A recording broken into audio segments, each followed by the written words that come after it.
The truck had been parked in the same spot for years, resting beneath the uneven shade of a brittle oak tree that leaned just slightly too close to the sidewalk. It was an old truck, not in the sense of rusted abandonment, but in the way something becomes familiar through routine. Its tires bore the dust of daily commutes, its bed carried the scars of work, and its presence had long blended into the quiet rhythm of the neighborhood. For most people, it was invisible. For the homeowners association, it had become a target. The first notice appeared without warning, a bright slip of paper tucked under the windshield wiper like an accusation. It cited obscure violations, vague clauses, and an unmistakable threat. Unauthorized vehicle, improper parking, subject to tow. The language was cold and official, written by people who never touched dirt or grease, people who believed authority lived in ink and laminated badges. At first, it was dismissed as an error, a clerical misunderstanding that would dissolve if ignored. That assumption would not last. The neighborhood had changed over the years, shifting from a relaxed, loosely managed community into something sharper and more controlled. The HOA board had turned over twice, and with each change came new rules, new enforcement strategies, and an increasing reliance on penalties instead of conversation. What once felt like shared stewardship now resembled surveillance. Vehicles were measured, paint colors scrutinized, trash bins timed to the minute. The truck, once just another parked car, suddenly stood out to the board as a symbol of non-compliance. Its height exceeded some arbitrary measurement. Its decals were deemed commercial. Its very existence challenged the aesthetic they were trying to impose. None of this was communicated directly. Everything came through notices, warnings, and fines, delivered without explanation or context. The second notice arrived a week later, sterner and more confident than the first. It referenced the previous warning as if it had already been acknowledged and ignored. The tone suggested patience had been exhausted. The threat of towing was no longer conditional. The truck was now listed as a repeat offender, a classification that carried consequences under HOA bylaws. The irony was impossible to miss. The truck belonged to the homeowner.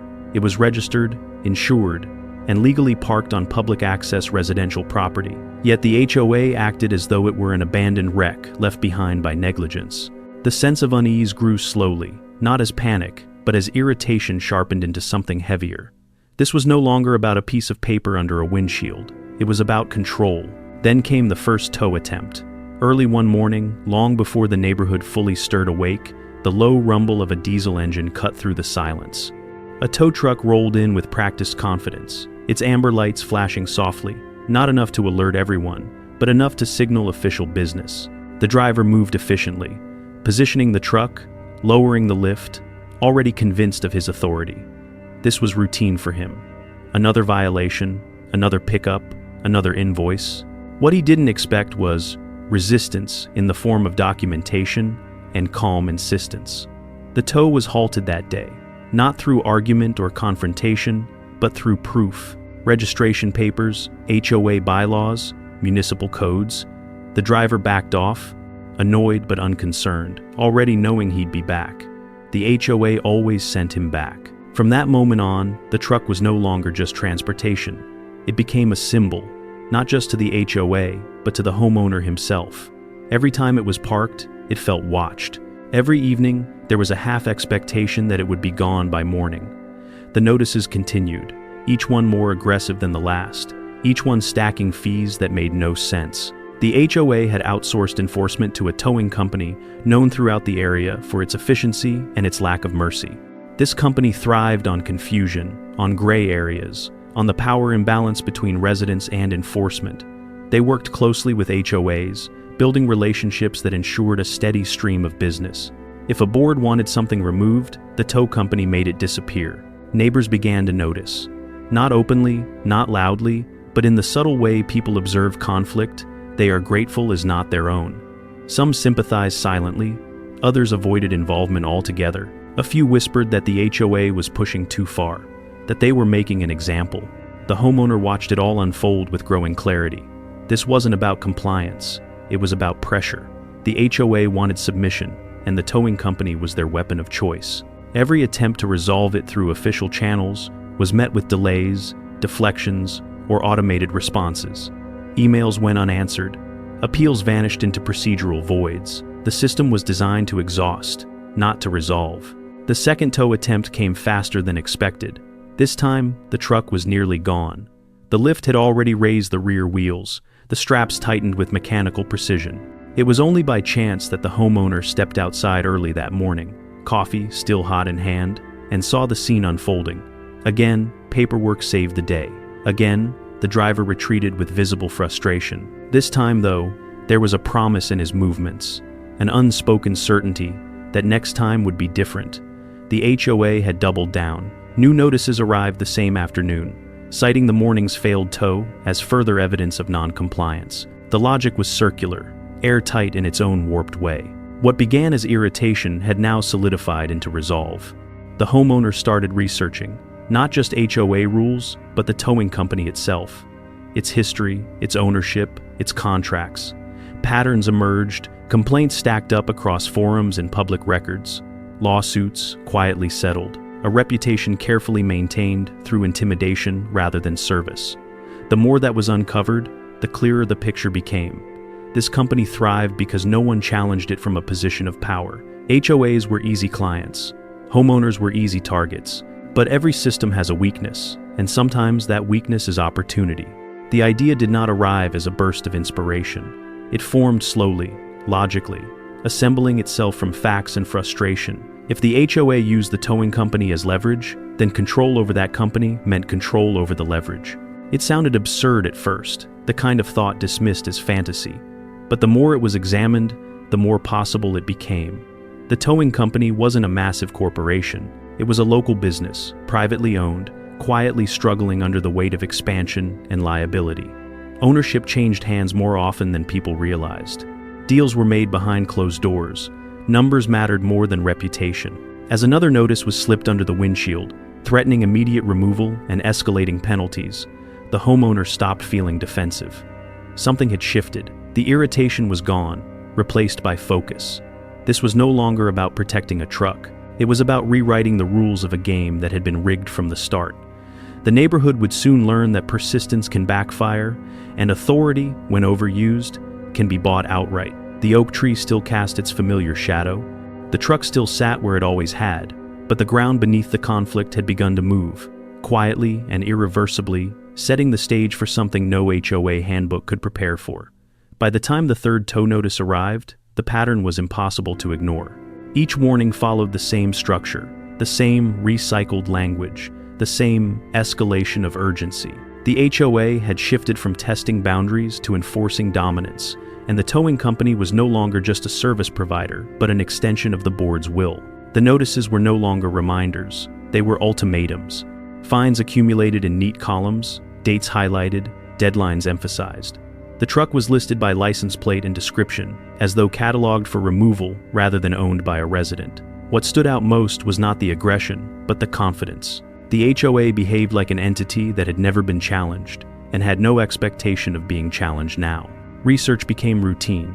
Late evenings were spent combing through public business filings, complaint databases, and court records. The towing company's name surfaced again and again, often paired with phrases like predatory enforcement, disputed tows, and improper authorization. Patterns emerged in the complaints that mirrored the homeowner's experience almost perfectly. Vehicles tagged with vague violations, rapid escalation to towing, resistance met with bureaucratic stonewalling. The company operated in the margins of legality, relying on the fact that most people lacked the time, money, or stamina to push back. They counted on frustration. They counted on surrender. The relationship between the HOA and the towing company revealed itself as more than contractual. It was symbiotic. The HOA gained enforcement power without direct confrontation, and the towing company gained a steady stream of revenue.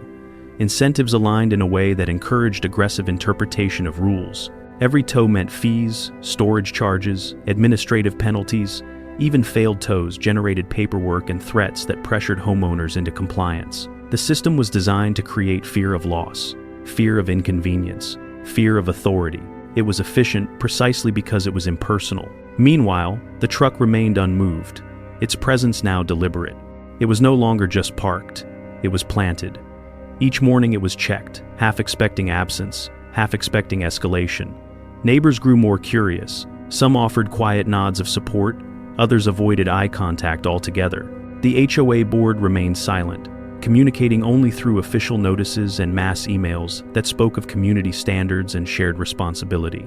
Nowhere did they address the specific conflict directly. Silence, it seemed, was another tactic. The fourth tow attempt came midweek, later in the morning this time, as if testing a different window of opportunity. The tow truck arrived with less subtlety, lights flashing brighter, engine idling longer.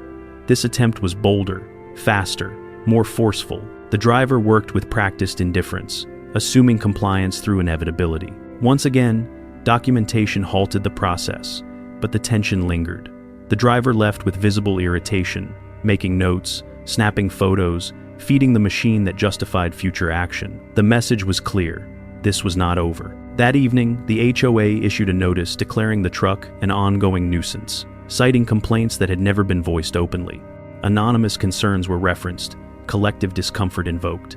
The language framed enforcement as community-driven rather than board-mandated. It was an attempt to isolate, to suggest the homeowner stood against neighbors rather than authority. The tactic failed internally. The manipulation was too obvious, the timing too convenient. It reinforced what had already become clear. The HOA was willing to bend narratives to maintain control. The research deepened. Financial statements revealed the towing company was not as stable as its aggressive posture suggested. Rapid expansion had brought new trucks, new contracts, and new liabilities. Insurance premiums had climbed, legal settlements had quietly drained reserves. Ownership remained centralized, but rumors of potential sales circulated in industry forums. The company was profitable, but stretched, vulnerable. This was not public knowledge, but it was discoverable to anyone willing to look beyond surface appearances. The idea of ownership returned, no longer dismissed as fantasy. It became a calculation. What would it cost? What would it require? What leverage existed? The towing company was an instrument of pressure because it belonged to someone else. Ownership meant control, and control meant choice. It meant deciding which contracts were enforced and how. It meant redefining what compliance looked like. The thought carried weight, not as revenge, but as correction. A system that had overreached could be brought back into balance by changing who held the keys. Another notice arrived the following day, this one announcing final enforcement. The language left no room for interpretation. Immediate towing authorized, additional fines pending. Legal action implied. It was the culmination of weeks of pressure, the final push designed to break resistance. Instead, it hardened resolve. The notice was folded carefully, placed with the others, evidence of escalation rather than intimidation. The stack told a story of persistence from one side and patience from the other. Contact was made with a business broker under the guise of general inquiry. The towing company's name was mentioned casually, framed as curiosity rather than intent. The response was telling. There was interest, there had been talks. Nothing official, but doors were not closed. The owner, it seemed, was tired. Expansion had taken its toll. Reputation management had become exhausting. The idea of stepping away was not unwelcome. The HOA remained unaware. Their confidence bordered on arrogance, reinforced by years of unchecked authority. They scheduled another enforcement window, notified residents of upcoming compliance checks, and reiterated their partnership with the towing company. The announcement was meant to reassure order. Instead, it served as a countdown. Each move they made pushed events closer to a conclusion they could not see coming. The truck stayed put. The oak tree cast the same shadow. The neighborhood moved through its routines, unaware that the balance of power was already shifting behind the scenes. What had begun as a parking dispute was transforming into something far larger, something structural. The homeowner was no longer reacting, he was positioning. The next step would not involve notices or appeals. It would involve signatures, numbers, and a transfer of authority that would turn the HOA's favorite weapon into something entirely different. As another tow truck was scheduled, contracts were quietly reviewed, valuations assessed, and a plan solidified, setting the stage for a move that would change the neighborhood's story forever. Once the idea of ownership stopped feeling impossible, everything else began to organize itself around that possibility. The research shifted from observation to verification, from curiosity to confirmation. Every late-night search now had purpose. Every document reviewed carried weight. The towing company was no longer just an adversary by proxy. It was a potential asset. Business filings were dissected line by line, not with suspicion, but with the detached precision of someone preparing for negotiation. Assets, liabilities, contracts, and compliance histories formed a clearer picture. The company owned a respectable fleet, held multiple municipal and private contracts, and operated in a legal gray zone that had been profitable but precarious. It was exactly the kind of business that looked powerful from the outside and fragile from within. The broker's follow-up was brief but revealing. The owner was open to discussion, not urgently selling, but no longer committed to expansion. Years of aggressive growth had produced diminishing returns. Lawsuits, even when settled quietly, carried reputational costs. Insurance carriers had begun to ask harder questions. Municipal oversight was tightening. The company had thrived in an environment where enforcement was outsourced and accountability diffused. But that environment was changing. The timing was not coincidental. It was the natural consequence of overreach, and it created an opening. Meanwhile, the HOA escalated again. A certified letter arrived, heavier and more formal than the previous notices. It outlined a timeline, cited legal authority, and warned of consequences beyond towing. The language suggested confidence backed by counsel, though the arguments remained vague. It was a document designed to intimidate rather than clarify. The irony was thick. While the HOA believed it was closing in on compliance, the ground beneath its strategy was already eroding. The homeowner began assembling his own team quietly, not to fight the HOA directly, but to ensure any move made was precise and insulated. A business attorney reviewed the towing company's public records. An accountant examined available financials. Each confirmed what the research had suggested. The company was viable, valuable, and fatigued. Its strength lay in its contracts, not its culture. Its weakness lay in its reputation, not its revenue. That combination made it both powerful and purchasable. Conversations with the broker became more direct. Valuation was discussed in ranges, not numbers. The owner's priorities emerged slowly. He wanted out cleanly, without prolonged negotiation or public scrutiny. He wanted to step away before the next wave of regulatory pressure arrived. The homeowner listened more than he spoke, absorbing the motivations behind the sale. This was not about extracting maximum value. It was about relief. That understanding shaped everything that followed. At the same time, the towing company made another move on the truck. This attempt was procedural rather than physical. A notice was sent claiming the vehicle had been documented repeatedly and would be towed without further warning. It was an assertion of inevitability, meant to suggest that resistance had already failed. The homeowner read it carefully, then set it aside. For the first time since the conflict began, there was no emotional reaction. The threat felt hollow, not because it lacked teeth, but because its source was about to change. Due diligence continued. The company's contracts with HOAs were reviewed in abstract, focusing on termination clauses, enforcement discretion, and liability allocation. Many of the agreements granted the towing company significant latitude, but they also allowed for reinterpretation. Enforcement was aggressive because it had been encouraged, not because it was required. Policies could change overnight if leadership changed. The realization was quietly satisfying. Control did not require confrontation, it required authority. Neighbors continued to watch from a distance. The truck remained in place, untouched despite repeated warnings. Some assumed the HOA had backed down. Others suspected a legal battle unfolding behind closed doors. No one guessed the truth. The homeowner kept his routine unchanged, blending into normalcy while planning something extraordinary. This was not secrecy for its own sake. It was strategy. Power, when revealed too early, invites resistance. The broker confirmed that a meeting could be arranged. Neutral ground, no pressure, just conversation. The homeowner agreed, setting a date that coincided, almost ironically, with another HOA enforcement deadline. The timing felt appropriate. While one side prepared to assert control through penalties, the other prepared to acquire control outright. As the meeting approached, the homeowner reviewed the towing company's public image once more. Reviews painted a consistent picture: efficient, aggressive, unyielding, the kind of company HOAs loved and residents feared. That image had been profitable, but it was also unsustainable. Markets tolerated abuse until they didn't. Regulators ignored patterns until they couldn't. The company stood at that edge, still upright, but leaning. The HOA issued a final reminder email to the community, emphasizing strict enforcement and partnership with their trusted towing provider. The phrasing was almost boastful, a declaration of authority meant to reassure compliant residents and warn dissenters. It was the kind of confidence that comes from believing one's tools are permanent. The email was archived, saved not as evidence of wrongdoing, but as a snapshot of hubris. The meeting took place in a modest office, far from the neighborhood that had sparked this chain of events. The towing company's owner arrived looking tired rather than defensive. There was no hostility in his demeanor, no suspicion. To him, this was just another conversation, another potential exit.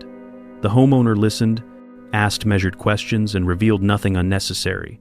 By the end of the meeting, nothing had been signed, nothing promised. But something had shifted. Possibility had become probability. As the chapter of conflict with the HOA continued publicly, a parallel chapter was opening quietly, one written in contracts rather than citations. The homeowner returned to the neighborhood that evening, parking the truck in its usual spot beneath the oak tree. The street was calm, the air heavy with routine. Somewhere in the background, enforcement schedules were being drafted, tow trucks queued, notices prepared.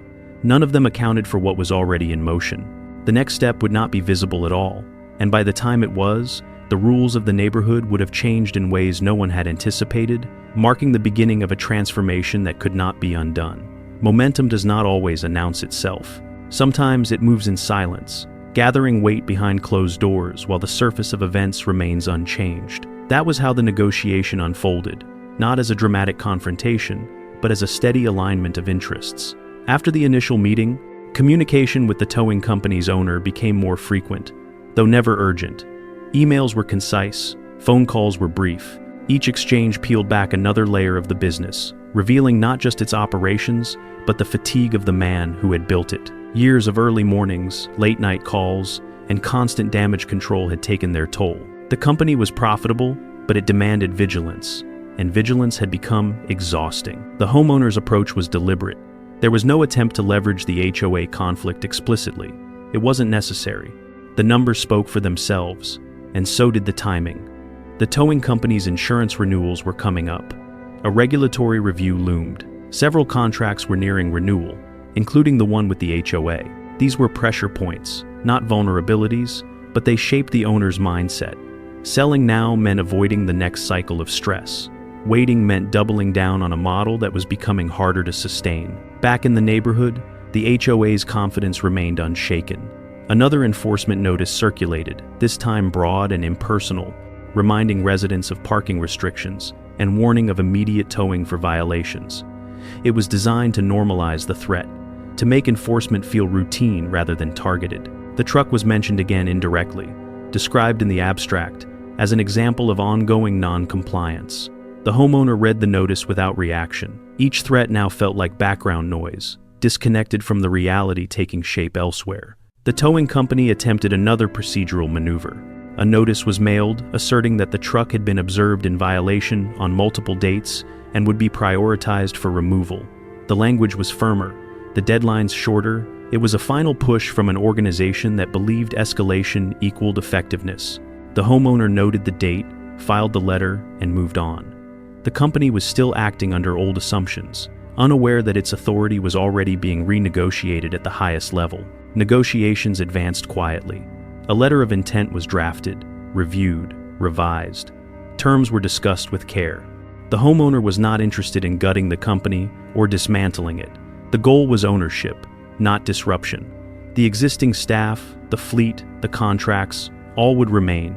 The difference would be in policy, in discretion, in how authority was exercised. The owner responded positively to this approach. Continuity mattered to him. He wanted to leave something intact, even if its reputation would eventually change. Due diligence intensified. Inspections were arranged discreetly. Financial statements were verified. Insurance policies reviewed. Nothing alarming surfaced. Only confirmation of what was already suspected. The company was strong enough to function and tired enough to sell. The valuation settled into a range both sides found acceptable. The gap between asking and offering narrowed until it all but disappeared. There was no dramatic standoff, no brinkmanship. It was a transaction shaped by mutual relief. Meanwhile, the HOA scheduled a compliance sweep, announcing it weeks in advance as a show of transparency. The notice listed dates, times, and enforcement partners. The towing company's name was featured prominently, almost proudly. It was meant to reassure compliant residents and intimidate anyone considering resistance. The irony was sharp. The HOA was advertising a partnership that was already in transition, unaware that the foundation of their enforcement strategy was about to change hands. The homeowner continued his routine, attending to work, home, and community obligations as usual. To observers, nothing had changed. The truck remained parked. No confrontation occurred. No dramatic showdown unfolded. That was the point. Power shifts rarely announce themselves to those who assume they already have it. They reveal themselves only after the fact, when old tools no longer behave as expected. The final meeting with the towing company's owner took place in the same modest office as before. This time, documents were laid out. Signatures were discussed. Timelines were set. The mood was calm, almost reflective. The owner spoke of relief more than profit, of time regained rather than money earned. The homeowner listened, understanding that this transaction was as much emotional as it was financial. When the meeting ended, there was still paperwork to complete, but the outcome was no longer in doubt. That evening, the HOA sent another reminder, emphasizing zero tolerance and swift enforcement. The timing was almost comedic. The message landed in inboxes with the same confidence as all the others, completely unaware that its enforcement arm was about to answer to someone they had been targeting for weeks. The homeowner archived the email, adding it to the growing record of overreach. As contracts were prepared for transfer, the towing company's operations continued uninterrupted. Trucks rolled, calls were answered, enforcement proceeded as usual. There was no reason for staff or clients to suspect anything. The change would come not as an announcement, but as a subtle shift in how decisions were made. That subtlety was intentional. Chaos benefits no one. Clarity, delivered at the right moment, benefits everyone. The truck sat beneath the oak tree, as it always had, unchanged and unmoved. To the HOA, it remained a problem waiting to be solved. To the homeowner, it had become a marker, a reminder of how small conflicts can expose larger systems. The next chapter would not be about negotiation or research. It would be about transition, about the moment when authority quietly changed hands and the consequences of weeks of pressure finally came due, not through confrontation, but through ownership. The closing did not feel like a climax, and that was precisely what made it powerful. There were no raised voices, no dramatic declarations, no moment that demanded attention. It unfolded in a conference room with neutral walls and soft lighting, where signatures replaced arguments and timestamps mattered more than emotion. Documents were reviewed one final time, initials placed in familiar margins, and with each signature, authority shifted quietly but decisively. The towing company changed hands not with a press release, but with a handshake and a sense of finality that both parties welcomed. When the last document was signed, the former owner leaned back with visible relief. The homeowner, now something else entirely, felt a weight settle rather than lift. Ownership carried responsibility, and responsibility carried consequences. The transition plan was straightforward.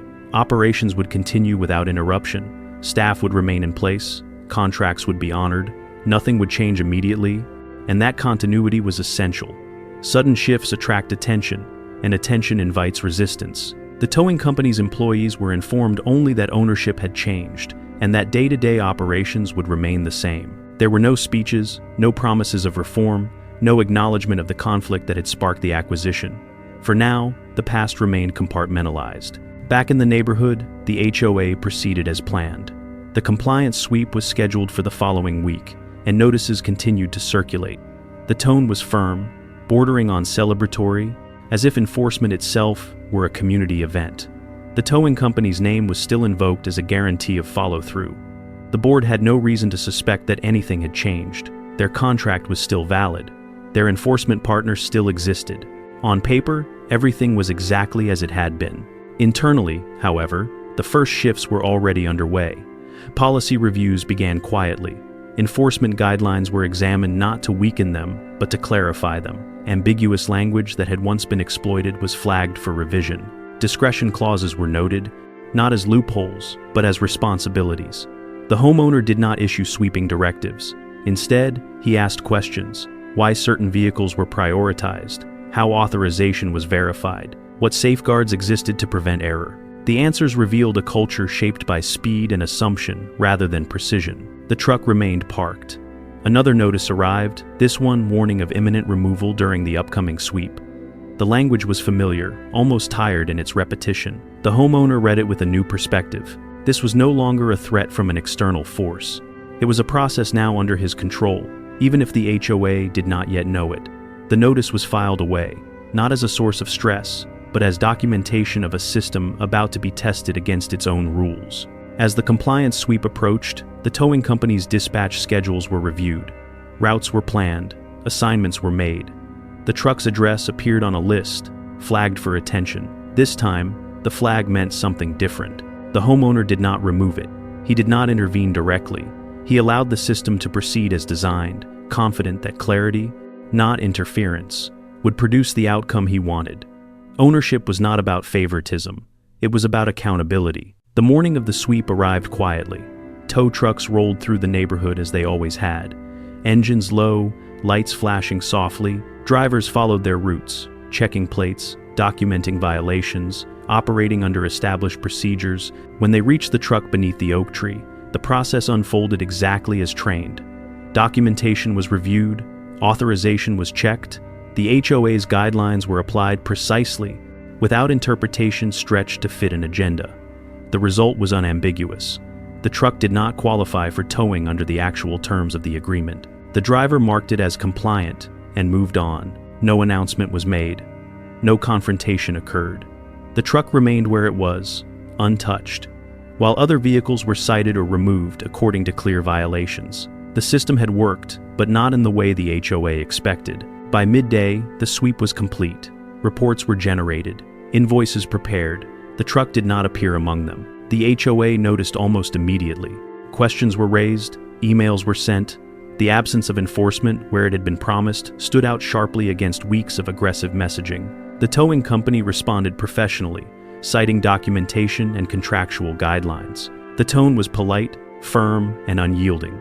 There was no apology, no concession, just facts. Internally, the homeowner observed without interference.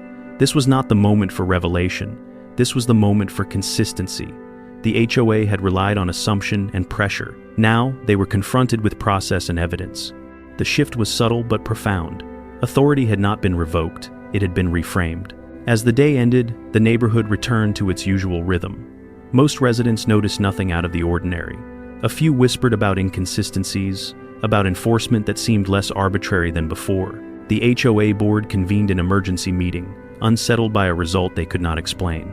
The homeowner parked his truck in the same spot that evening, beneath the same oak tree, and for the first time since the conflict began, there was no expectation of its disappearance overnight. The transfer of control had already begun to ripple outward, not through drama, but through absence. The absence of unjust enforcement, the absence of intimidation, the absence of fear. The HOA had pulled the lever it always had, only to find that the machinery no longer responded the way it used to. They would soon learn why. For now, the quiet was enough, a calm before a realization that would redefine power in the neighborhood and turn a months-long campaign of pressure into the opening act of a legend still unfolding. Confusion spread faster than outrage.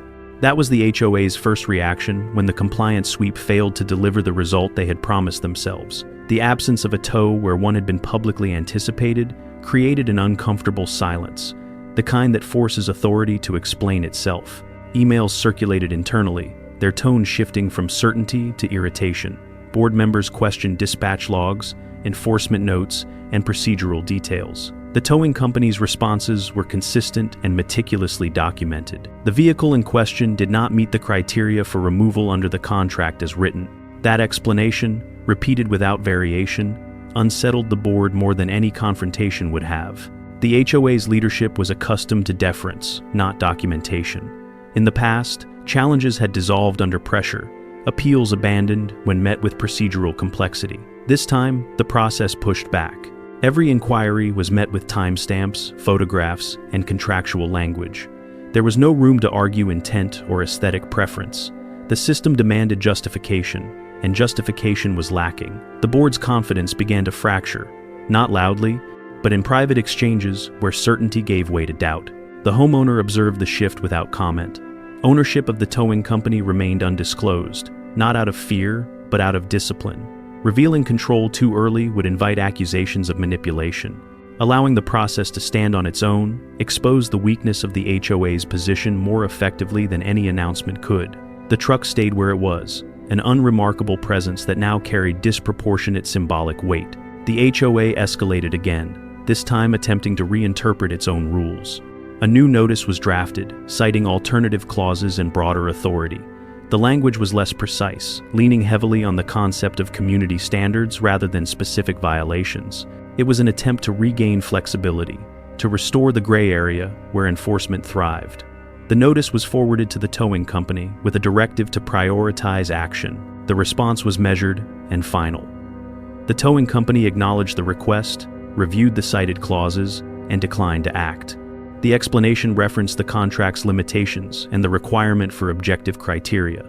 It was not defiance. It was compliance with the agreement both parties had signed. That distinction mattered, and it stripped the HOA of its usual leverage. Authority without enforcement is theater, and the board was suddenly aware of the stage lights. Whispers began to circulate among residents. Some noticed that enforcement seemed less arbitrary, more consistent. Others noticed that a long-targeted vehicle remained untouched despite repeated threats. The narrative the HOA had cultivated began to unravel, replaced by questions no one had dared to ask before. If enforcement could be challenged, what else had been overstated? If rules required proof, how many past actions would not have held up under scrutiny? The homeowner's role remained invisible, but his influence was unmistakable. Policy adjustments within the towing company continued quietly. Drivers were retrained to document thoroughly, to verify authorization, to treat discretion as obligation rather than opportunity. None of this was announced publicly. It simply happened, reshaping enforcement from within. The company's reputation began to shift subtly, not through marketing, but through experience. Complaints decreased, compliance increased. The change was noticed, even if its source was not. The HOA called a meeting to address enforcement concerns. Attendance was higher than usual. Residents listened as board members spoke in general terms about cooperation, clarity, and shared responsibility. The absence of specific action against the truck loomed large, unspoken but present. When questions arose, they were deflected with promises of review and reassessment. The board was unprepared for scrutiny, and it showed. Behind the scenes, the HOA contacted the towing company's management directly, bypassing standard channels. The message was blunt, bordering on accusatory. The response was professional, reiterating contractual obligations and offering to review the agreement if changes were desired. It was an invitation to transparency the board had never intended to accept. Their power had relied on ambiguity. Transparency threatened that foundation.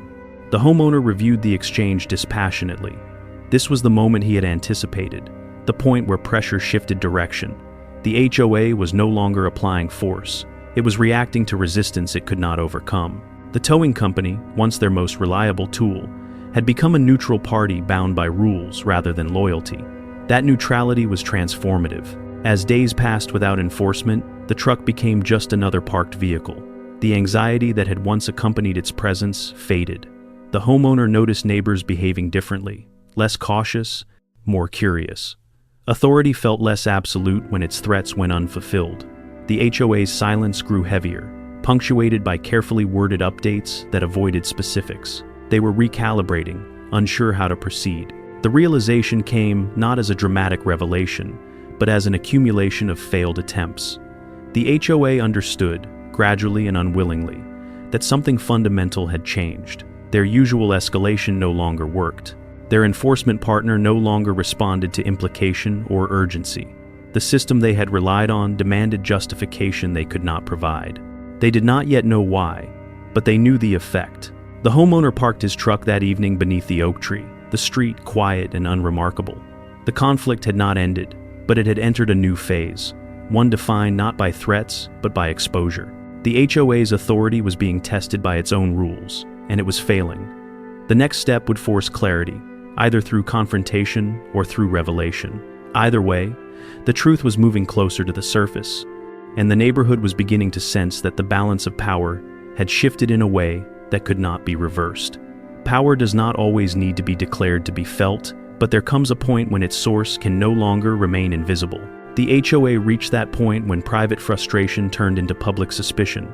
Board members began asking questions not just about enforcement outcomes, but about decision-making itself. Why did the towing company suddenly require strict documentation? Why were previously flexible interpretations now rigid? Why did escalation no longer produce results? These were questions born of loss, not curiosity, and they demanded answers the HOA was unprepared to hear. The towing company continued to respond with the same calm consistency. Policies were followed, contracts were cited, decisions were documented. Nothing about the responses hinted at defiance or personal interest. That neutrality was infuriating. It stripped the HOA of narrative control, forcing them to confront the possibility that their authority had always depended on cooperation rather than mandate. The board scheduled another meeting, this time inviting a representative from the towing company to attend virtually. They expected reassurance. What they received was clarity. During the meeting, the towing company's representative outlined enforcement criteria, contract limitations, and procedural requirements.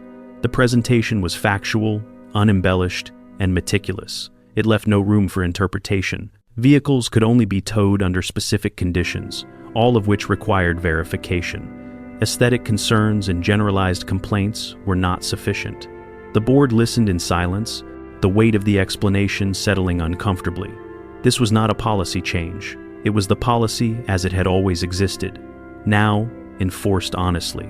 The question of ownership arose indirectly, framed as a concern about leadership changes. The representative acknowledged that the company had recently undergone a change in ownership, but emphasized that operations and obligations remained unchanged. The statement was delivered casually, without emphasis, as though it were routine. The board seized on it immediately, pressing for details. Names were not offered, they were not necessary. Word spread quickly after the meeting. The idea that the towing company had changed hands ignited speculation. Residents discussed it in small groups, piecing together timelines and noticing patterns. The truck that had never been towed became a focal point, not as an anomaly, but as evidence. The story began to shift from one of defiance to one of strategy. People wondered who had enough leverage to change enforcement without confrontation. The homeowner did not confirm anything. He did not deny it either. His silence was not evasive. It was complete. There was no need to control the narrative. The facts were sufficient. Ownership records would eventually become public. For now, the uncertainty served a purpose. It forced the HOA to operate under the assumption that any move could be scrutinized, that any overreach could backfire. The HOA attempted to regain footing by issuing a revised set of parking guidelines, framed as clarifications rather than concessions. The language was softer, the threats less explicit. Enforcement was still promised, but now couched in cooperation rather than punishment. The shift was subtle but unmistakable. Authority was being renegotiated in real time, and the board was no longer dictating terms unilaterally. Within the towing company, morale improved. Drivers appreciated the clarity. Dispatch appreciated the reduced conflict. The company's public reputation began to stabilize, complaints giving way to neutrality. It was not suddenly beloved, but it was no longer feared. That change mattered. Fear is profitable in the short term, but stability sustains businesses longer. The HOA, meanwhile, struggled with its own image. Residents questioned past actions, revisited old grievances, and tested boundaries that had once felt immovable. The board responded with caution, aware now that enforcement required justification, and that justification could be challenged. The balance of power had shifted, not because someone had seized it, but because someone had demanded it be exercised honestly. The truck remained parked, unchanged and unremarkable. Its continued presence was no longer a provocation. It was a reminder, not of defiance, but of restraint. The homeowner's decision not to announce his ownership publicly was deliberate. Revelation without declaration is often more effective. It allows systems to adjust without spectacle, and it exposes overreach without confrontation. As the weeks passed, the story took on a life of its own. Some residents believed the homeowner owned the towing company outright.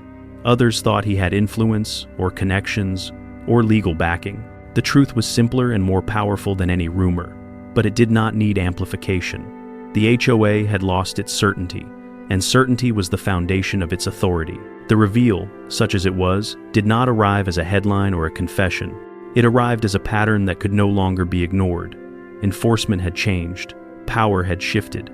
The neighborhood sensed it, felt it in the absence of fear and the presence of accountability. The next chapter would not be about speculation or adjustment. It would be about consequences, as the HOA confronted the reality of its past actions and the limits of its authority in a community that had learned, quietly and collectively, that systems can be changed from within. Once authority is questioned, it never fully returns to its previous shape. The HOA learned this slowly, through a series of small but cumulative moments that forced it to confront the consequences of years of unchecked enforcement. Residents who had once avoided conflict began submitting formal appeals. Old fines were challenged. Towing records were requested. The same system that had once overwhelmed individuals now faced collective scrutiny.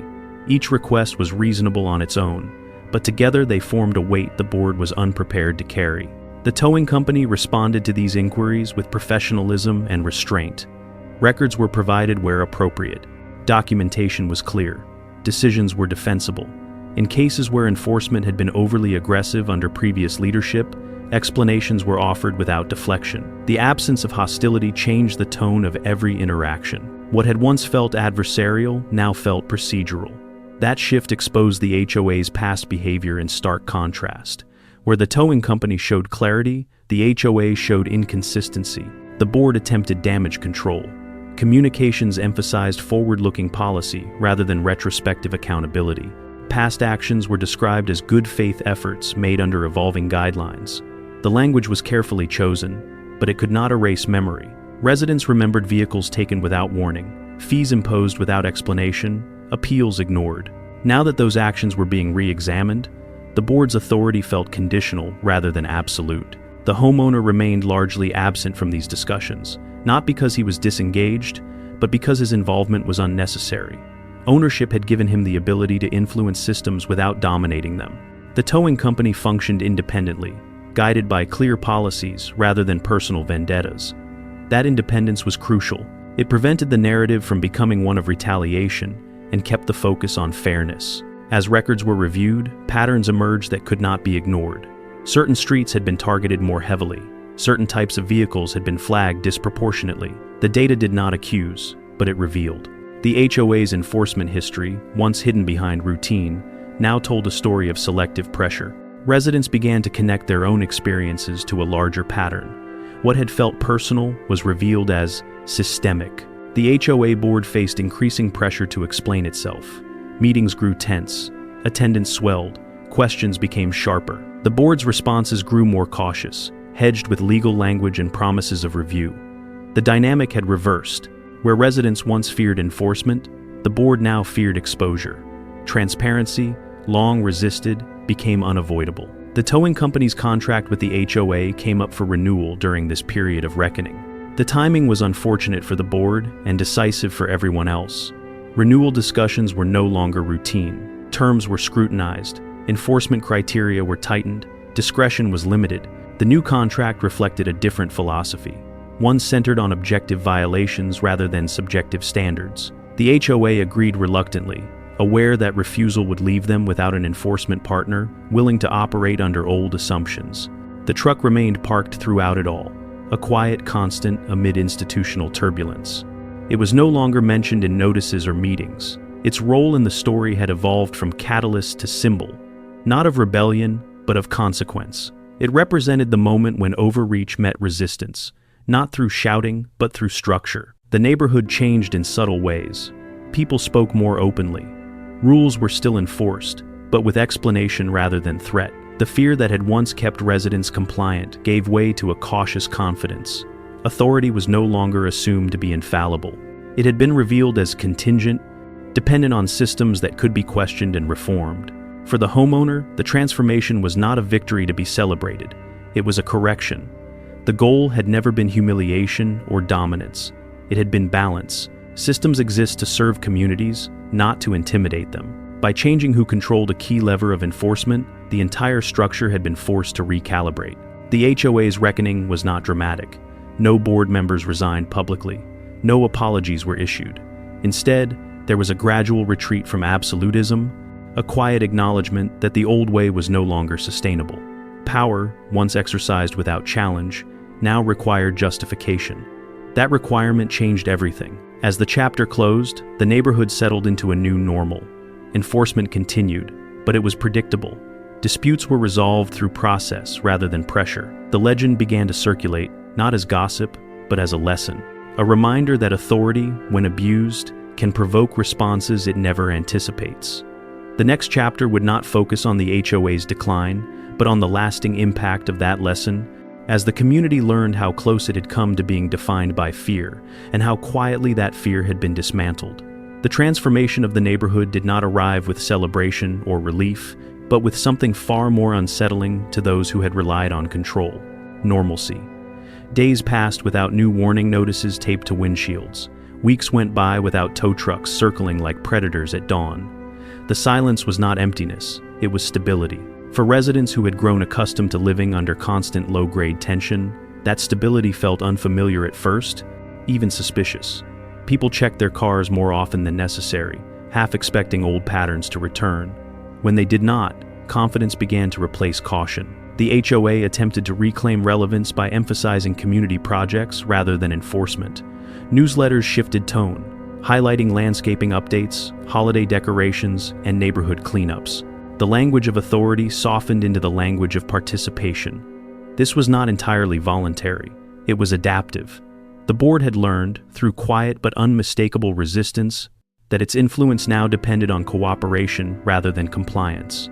The mechanisms that once enforced obedience had been neutralized, and rebuilding trust was the only viable path forward. Residents noticed the difference immediately.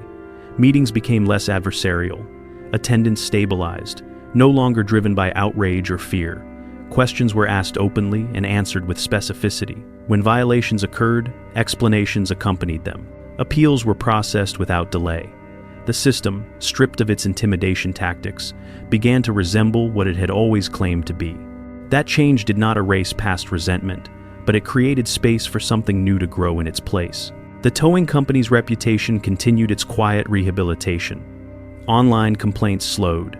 Neutral reviews replaced hostile ones. Drivers reported fewer confrontations, fewer shouted accusations, fewer moments where enforcement felt personal.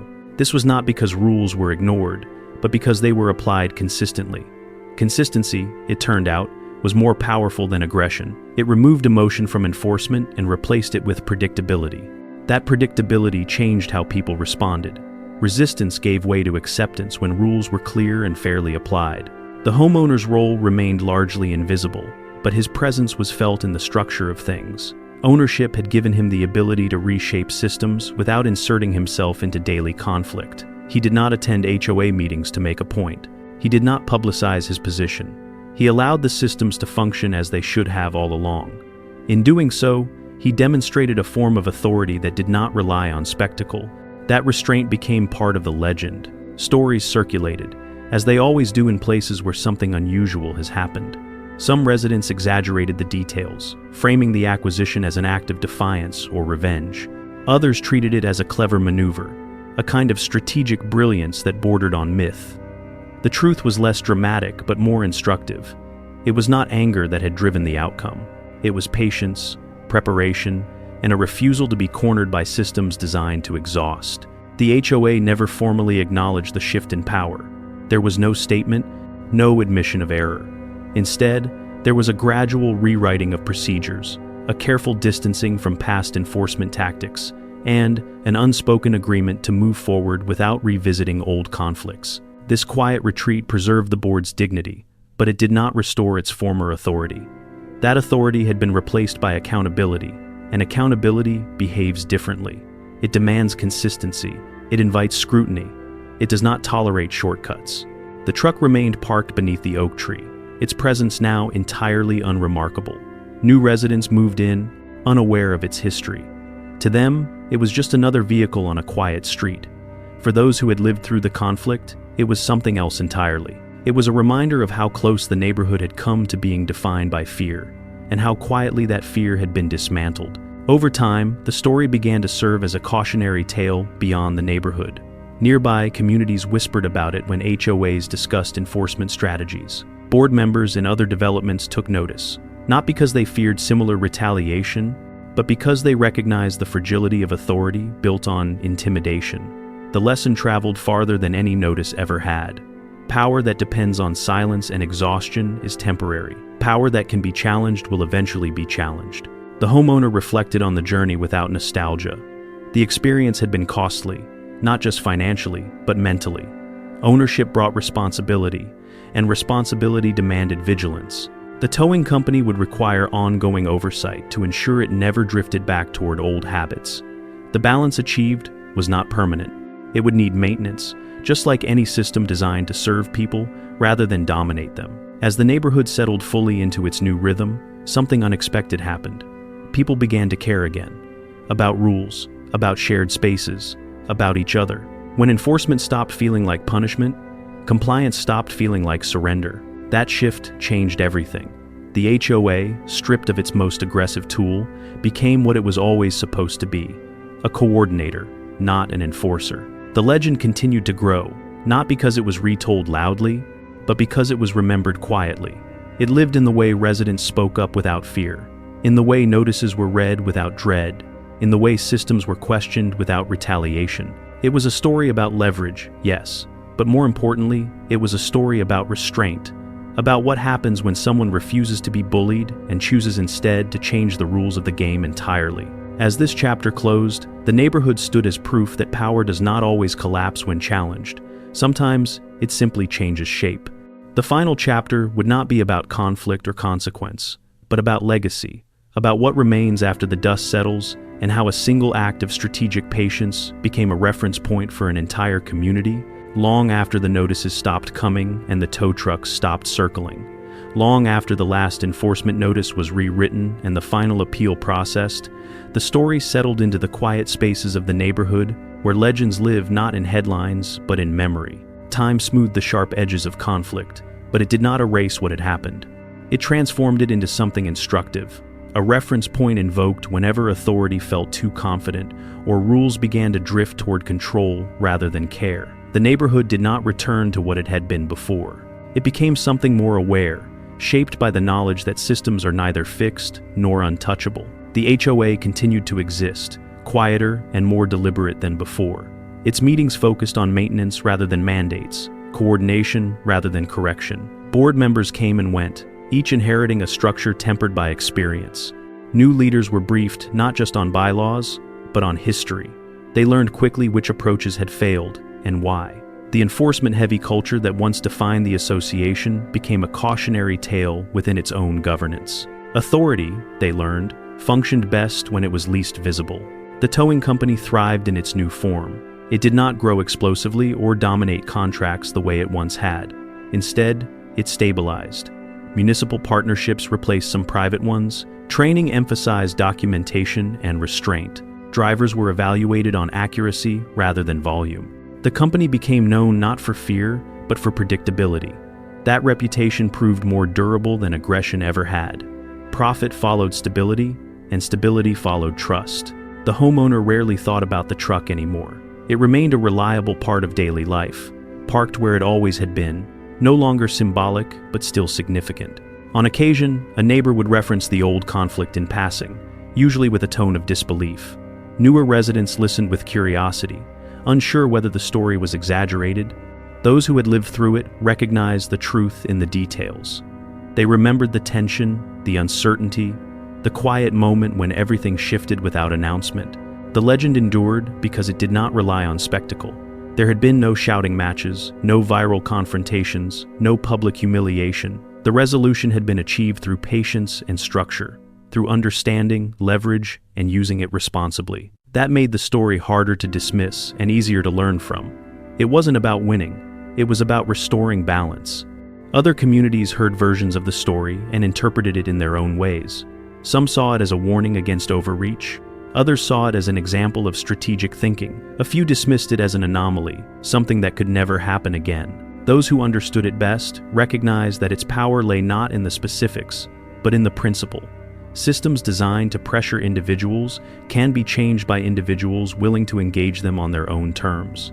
The homeowner never sought recognition. Ownership of the towing company remained a matter of public record, but it was not advertised. There was no desire to be known as the person who outmaneuvered an HOA. That framing missed the point.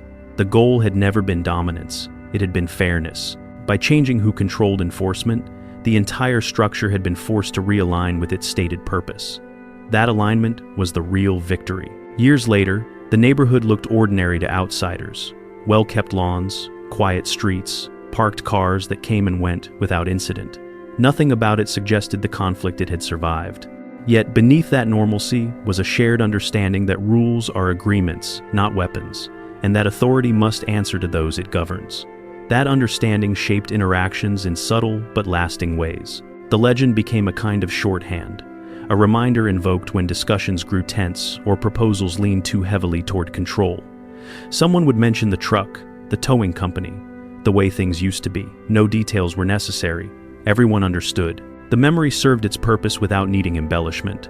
In the end, the story was not about a vehicle or a contract or even a homeowners association. It was about what happens when pressure is met with clarity instead of fear, when patience outlasts intimidation, and when power is exercised with restraint rather than impulse. The neighborhood carried that lesson forward, not as a warning, but as a foundation. The oak tree still cast its uneven shadow on the street. The truck still parked beneath it from time to time. Unremarkable and unthreatened, life continued, as it always does, shaped quietly by moments most people never notice while they are happening. But for those who remembered, the legend remained, not as a story of revenge, but as proof that even the smallest disputes can reveal the architecture of power, and that sometimes the most effective response is not to fight the system, but to own it and make it work the way it always should have.